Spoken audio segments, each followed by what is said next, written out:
आज की कहानी एक किसान लड़के की है जिसे एक ऐसी लड़की से प्यार हो जाता है जिसके साथ एक रात बिताने के लिए लोग अपनी हर चीज कुर्बान करने को तैयार रहते हैं। जो भी उसके साथ समय बिताता है वह खुद को बहुत खुशकिस्मत समझता है। एक दिन वह किसान लड़का उस लड़की को अपने घर ले आता है। इसके बाद दोनों मिलकर ऐसे ऐसे काम करते हैं जिन्हें हम आज की इस कहानी में देखेंगे। आज की कहानी की शुरुआत होती है साल 1950 में कैलिफोर्निया के रॉकीज नाम के एक छोटे से शहर से। इस शहर में एंजल नाम की एक बेहद खूबसूरत लड़की रहती है, लेकिन वह ऐसी लड़की है जिसके साथ रात बिताने के लिए लोगों का चुनाव लॉटरी के जरिए किया जाता है। जिसका नाम लॉटरी में आता है वह खुद को बहुत ही किस्मत वाला समझता है। अब यहाँ एंजल को देखते हैं जो मजबूर और लाचार दिखाई देती है। उसे अपने बचपन के दिन याद आते हैं जब वह अपनी माँ नीना के साथ रहती थी। उस दिन वह बहुत खुश थी क्योंकि उसके पिता एलेक्स उससे पहली बार मिलने आने वाले थे। लेकिन जब एलेक्स आता है तो वह अपनी बेटी से ठीक से बात भी नहीं करता और उसे कमरे से बाहर जाने को कहता है। फिर वह नीना से कहता है, तुम मेरे घर में सिर्फ रहती हो, लेकिन मैंने तुमसे शादी नहीं की है और ना ही करूंगा। मैंने पहले ही कहा था कि यह बच्चा मुझे नहीं चाहिए क्योंकि यह नाजायज बच्चा है।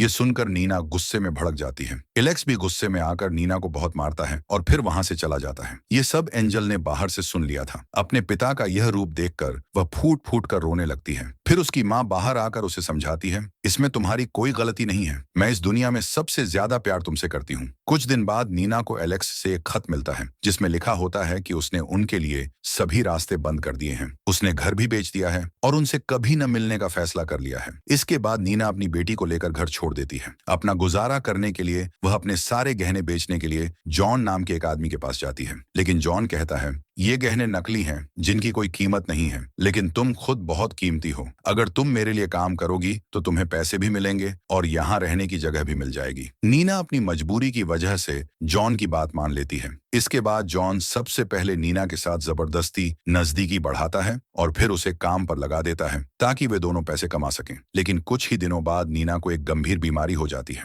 और कुछ दिनों में उसकी मौत हो जाती है। अपनी माँ को इस हालत में मरते देख एंजल बहुत रोती है, लेकिन वह खुद भी बेसहारा थी। अब आगे यह देखना है कि एंजल कैसे शहर के लोगों के बीच एक महंगी लड़की बनती है। अब कहानी वर्तमान में आती है जहाँ माइकल नाम का एक किसान दिखता है। वह अपने खेतों का सारा काम अकेले करता है। वह एक समझदार और धार्मिक लड़का है जो हर दिन चर्च जाकर प्रार्थना करता है। लेकिन आज वह भगवान से अपने लिए एक जीवन साथी मांगता है जो उसे सच्चा प्यार करे और हमेशा उसका साथ दे। उसी दिन शाम को जब माइकल अपना सामान बेचने के लिए शहर जाता है तो उसकी नजर एंजल पर पड़ती है जो बाहर घूमने निकली थी। पहली ही नजर में एंजल माइकल को बहुत अच्छी लगती है। माइकल अपने दोस्त से एंजल के बारे में पूछता है। उसका दोस्त बताता है एंजल इस शहर के एक बड़े महल में रहती है। वह यहाँ की सबसे खूबसूरत और महंगी लड़की है जिसके साथ रात बिताने के लिए लोग लाइन लगाते हैं। यह सुनकर माइकल को थोड़ा अजीब लगता है, लेकिन वह सोचता है कि चाहे उसका अतीत या बैकग्राउंड कुछ भी हो, एक बार उससे जरूर मिलना चाहिए। अब शाम को जब एंजल की एक शिफ्ट खत्म होती है तो वहां की मालिक डचेस का एक बॉडीगार्ड आता है। वह हर शिफ्ट के बाद कमाई लेने आता है, लेकिन इस बार उसे कमाई कम लगती है। वह एंजल से बदतमीजी करते हुए पूछता है, तुमने बाकी सोना कहाँ छुपाया है?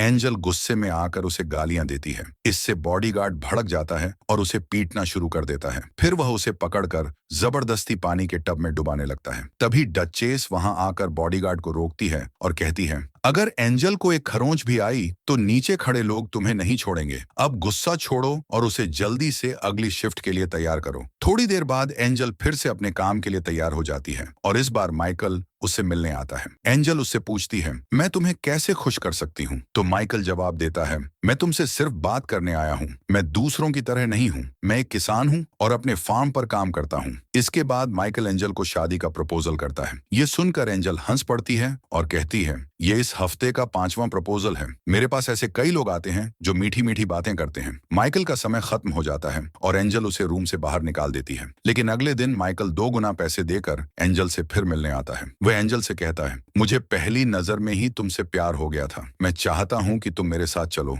हम शादी करेंगे और हमेशा साथ रहेंगे। एंजल माइकल की बातों को सीरियसली नहीं लेती और कहती है, तुम अपना पैसा और समय दोनों बर्बाद कर रहे हो, इसलिए मेरे पास आओ, अपना काम खत्म करो और यहाँ से चले जाओ। मैं कभी भी हमेशा के लिए तुम्हारी नहीं हो सकती। इतने में माइकल का समय खत्म हो जाता है और फिर से वही बॉडीगार्ड आकर माइकल को जाने के लिए कहता है। इसके बाद माइकल का दोस्त उसे समझाने की कोशिश करता है कि एंजल उसके लिए सही नहीं है, लेकिन माइकल कहता है, मैं एक बार और कोशिश करना चाहता हूँ। शाम होते ही माइकल फिर से एंजल से मिलने पहुंच जाता है। इस बार वह एंजल को अच्छे से समझाने की कोशिश करता है और कहता है, मुझे समझ नहीं आता कि तुम इस नरक जैसी जिंदगी में क्यों रहना चाहती हो। क्या तुम्हें मेरे लिए कुछ भी महसूस नहीं होता, या फिर तुम्हारे दिल में कोई भावनाएं ही नहीं हैं? इसके बाद माइकल प्यार से एंजल को किस करता है और कहता है, क्या अब भी तुम्हें मेरा प्यार महसूस नहीं हो रहा? एंजल जवाब देती है, मैं तुमसे प्यार नहीं करती और ना ही शादी करना चाहती हूँ। तुम बस एक मामूली किसान हो और कुछ नहीं। ये सुनकर माइकल को बुरा लगता है और वह चुपचाप वहां से चला जाता है। अब कहानी फिर से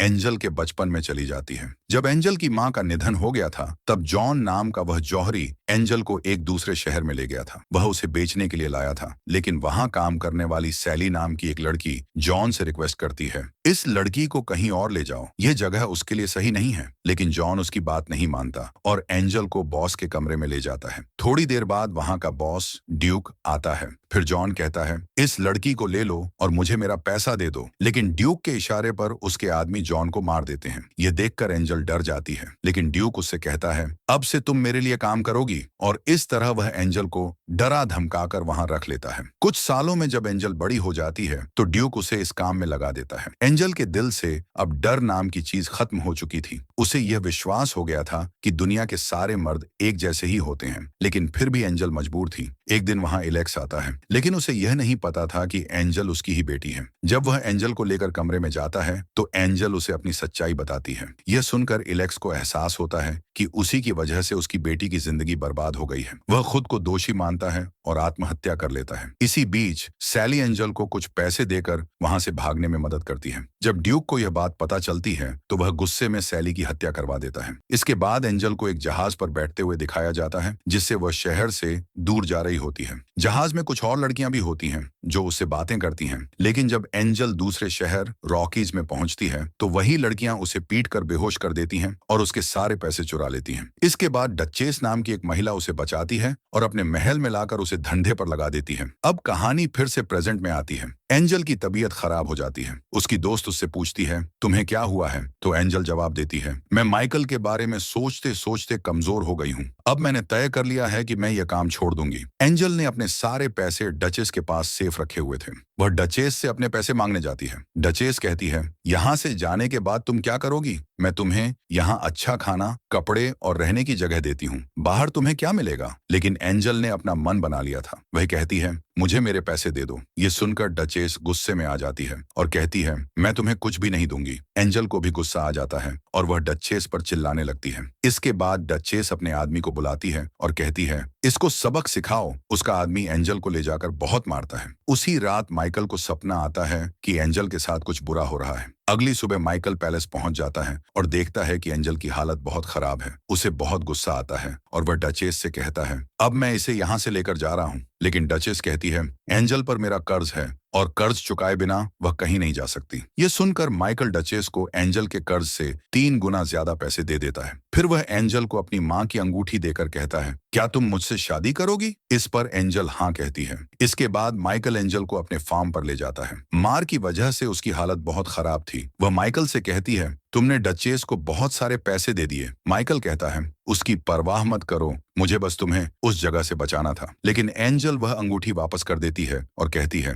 मैं ठीक होने के बाद तुम्हारे सारे कर्ज चुका दूंगी और फिर यहाँ से चली जाऊंगी, पर मैं शादी करके किसी की गुलाम नहीं बनूंगी। माइकल ये सुनकर हंसता है और कहता है, शादी करना कोई गुलामी नहीं है। फिर वह उसे पहनने के लिए कुछ कपड़े देता है। इस पर एंजल पूछती है, क्या यह तुम्हारी वाइफ के हैं? माइकल कहता है, ये मेरी बहन के थे, पर 1 साल पहले उसकी मौत हो गई। अब उसका पति पॉल और मैं यहाँ रहते हैं, लेकिन इस समय पॉल दूसरे शहर में है। इसके बाद एंजल उठने की कोशिश करती है, लेकिन उसकी हालत खराब होने की वजह से वह गिर जाती है। फिर माइकल उसका ख्याल रखने लगता है और इस तरह 3 हफ्ते गुजर जाते हैं। अब एंजल ठीक हो चुकी थी। अब रात के समय जब माइकल उसे देखने आता है, तो एंजल उसे अपने पास बुलाती है और कहती है, अब तुम्हारा कर्ज चुकाने का वक्त आ गया है, और माइकल से इंटीमेट होने के लिए कहती है। लेकिन वह मना कर देता है और कहता है, मैंने तुम्हें इसीलिए नहीं बचाया था। मैं चाहता हूँ कि मेरे दिल में तुम्हारे लिए जो एहसास है वह तुम्हारे दिल दिल में भी हो, और जब तक ऐसा नहीं होता तब तक मैं तुम्हारे करीब नहीं आऊंगा। दोनों और भी बातें करते हैं। एंजल कहती है, जब मैं छोटी थी तब मेरी माँ गॉड से बहुत प्रार्थना करती थी, लेकिन फिर भी उन्हें नरक जैसी जिंदगी मिली, इसलिए मुझे गॉड पर विश्वास नहीं है। अगली सुबह जब माइकल फार्म में काम कर रहा था तो एंजल जाकर उससे कहती है, मैं तुम्हारी बीवी वाला काम नहीं संभाल सकती, लेकिन जब तक यहाँ हूँ तुम्हारे साथ फार्म में काम कर सकती हूँ। इस पर माइकल भी मान जाता है। इसके बाद वह उसे खेती की कई चीजें सिखाता है, जैसे कि अंडे लाना, मुर्गी पालना, मछली पकड़ना और कई काम भी सिखाता है। इन सब कामों में एंजल को भी मजा आने लगता है। फिर एक रात माइकल उसे जगाकर कहता है, चलो हमें कहीं जाना है। एंजल कहती है,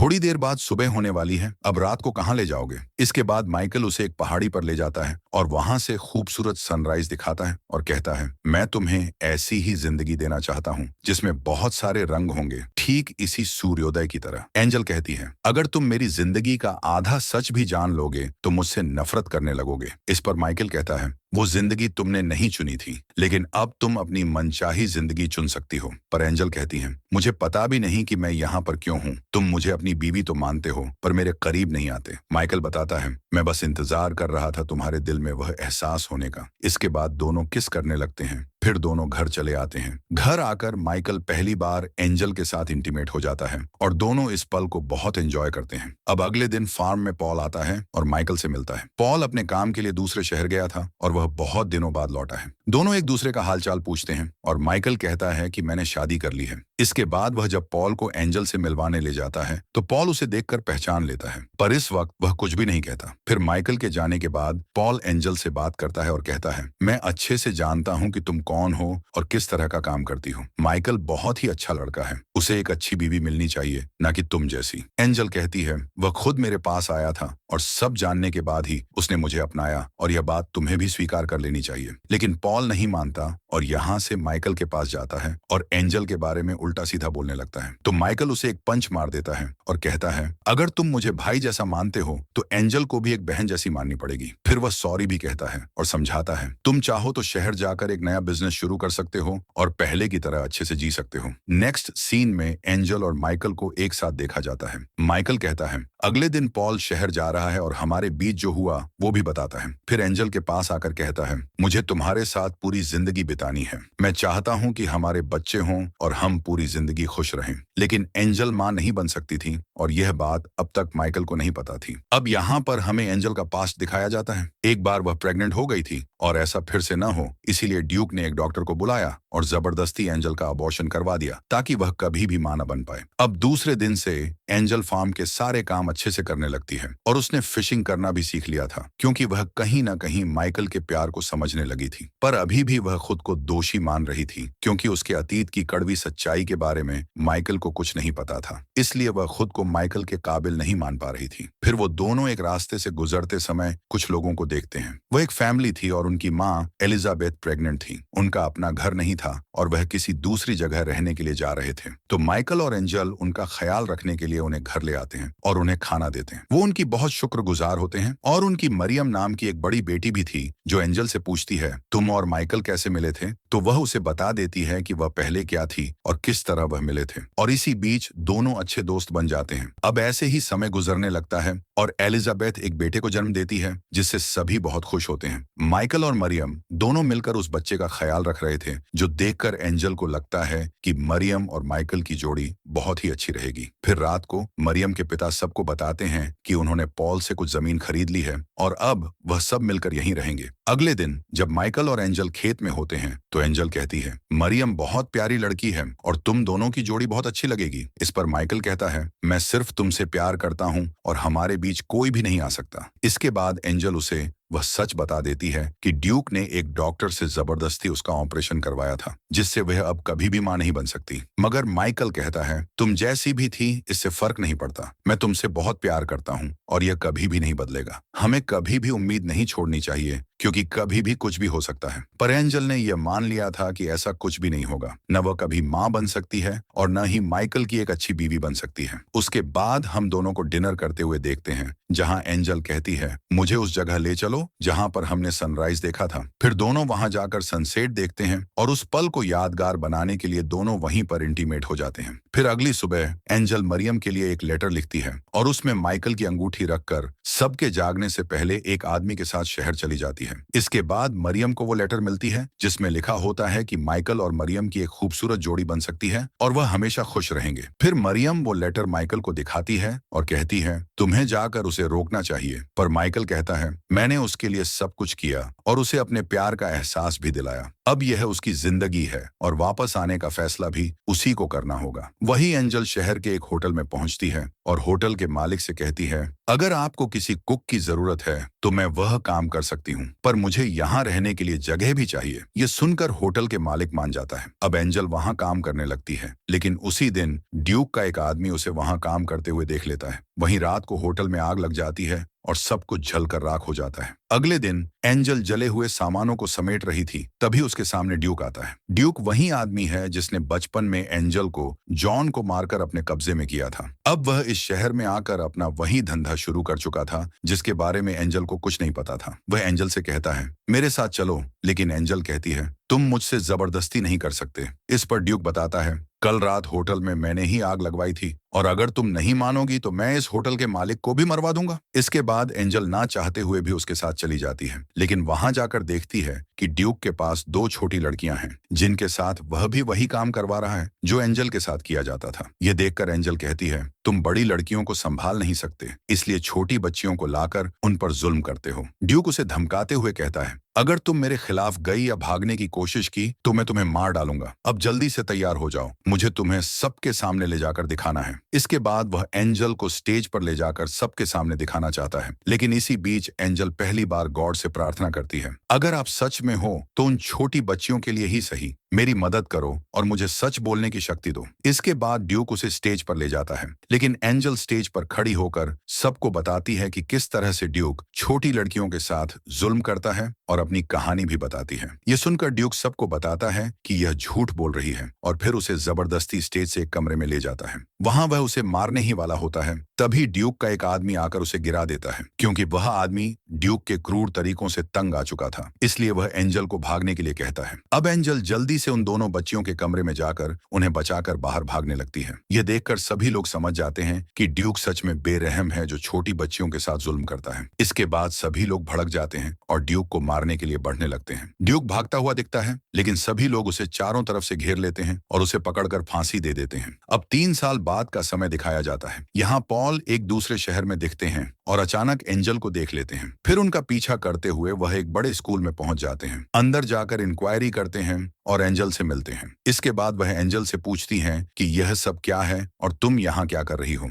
एंजल बताती है कि यह एक स्कूल है जहाँ मेरी तरह जो लड़कियां नई शुरुआत करना चाहती हैं उन्हें यहाँ शिक्षा दी जाती है। यह सुनकर पॉल को बहुत अच्छा लगता है। फिर वह माइकल और मरियम के बारे में पूछते हैं तो पॉल कहते हैं कि मरियम अब मेरी बीवी है और वह माँ बनने वाली है। तुमने सोचा था कि वे दोनों एक होंगे, लेकिन माइकल ने हमेशा मरियम को अपनी बहन की तरह माना और वह अब भी तुम्हारा इंतजार कर रहा है और अभी भी तुमसे बहुत प्यार करता है। यह सुनकर एंजल को बहुत दुख होता है, क्योंकि वह चाहती थी कि माइकल एक नेक लड़की के साथ अपनी जिंदगी बिताए। फिर पॉल उसे वापस चलने के लिए कहते हैं और कहते हैं कि मैं 4 बजे यहाँ से जा रहा हूँ, तुम चाहो तो मेरे साथ चल सकती हो। दूसरी तरफ हम माइकल को देखते हैं जो अपने खेतों में काम कर रहा होता है। तभी वह एंजल को देखता है कि वह वापस आ गई है। एंजल उसके पास आती है और अपना असली नाम बताती है कि मेरा नाम सारा है, जो मैंने आज तक किसी को भी नहीं बताया। मैं सिर्फ यह कहने आई हूँ कि मैं तुमसे बहुत प्यार करती हूँ और मैंने जो भी तुम्हारे साथ किया उसके लिए मुझे माफ कर देना। मेरी वजह से तुम्हें बहुत तकलीफ हुई है। माइकल कहता है इन्हीं तकलीफों की वजह से हमें यह खूबसूरत पल मिला है और अब हम एक साथ हैं। फिर वह अपनी माँ की रिंग जो अब तक उसने संभाल कर रखी थी वह एंजल को दे देता है और अपनी जिंदगी में उसे वेलकम करता है। इसके बाद दोनों बहुत खुश होते हैं और एक दूसरे को किस करने लगते हैं। इसके बाद हमें कुछ सालों बाद का सीन दिखाया जाता है जहां माइकल फिशिंग कर रहा था। तभी वहां एंजल आती है और हम देखते हैं कि एंजल प्रेग्नेंट है और उनका एक छोटा सा बेटा भी है, यानी कि एंजल अब ठीक हो गई है और इसी के साथ कहानी यहीं पर खत्म होती है।